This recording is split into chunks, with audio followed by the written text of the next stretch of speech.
just was imagining the song in my head, like what would this be the soundtrack to, and still stay disconnected. And first idea that came up was backyard wrestling, because it's so literally homespun. It's very American. It's very natural. Also, though a lot of people frown on it and think it's like a bunch of idiot kids wasting their time, and it's just like the new depth of stupidity for an American subculture, I think it's actually the antithesis of that. I think it's like kids getting out doing something visceral that brings blood to their face, that's physical, that's something other than them sitting in front of a television screen, a laptop, or a video game.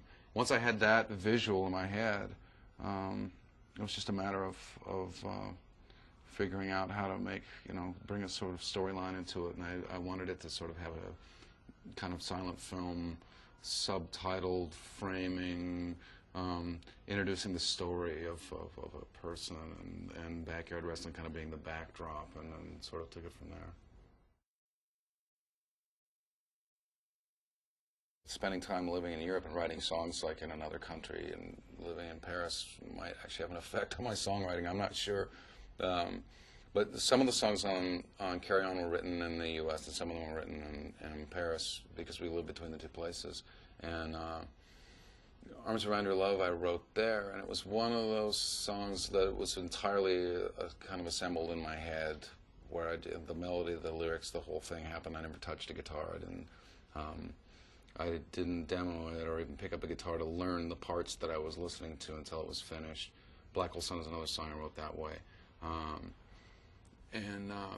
The idea was something that I think is sort of looked at occasionally, but not necessarily looked at the simplicity of it, the simplicity of the horror that happens when, to virtually everyone on the planet, when they overlook a relationship. In this case, it's like a romantic one, but it could be any kind of one where you abuse a relationship just based on the fact that you're taking it for granted. And it's something that means everything to you, and yet you're not acting in your life and toward that person like it is that important.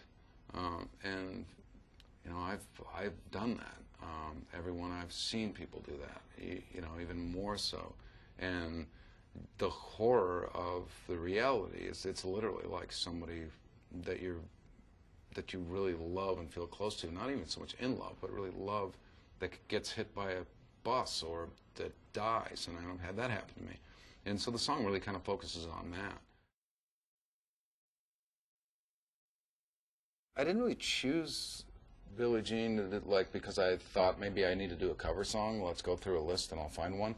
It actually kind of went the other way around, where I was just kind of having fun. I was working on songs acoustically to perform. There's a list that I have, and some of them are more unlikely, some of the covers that I do. And it's a habit that I've gotten into in the last few years of just like try to take a song that makes absolutely no sense to do and make it sound like me. And also I'll like sort of pretend I'm someone else and doing even a more obscure cover, like Tom Waits doing a Prince song. And it can be funny, but it's just messing around. And it came out of that.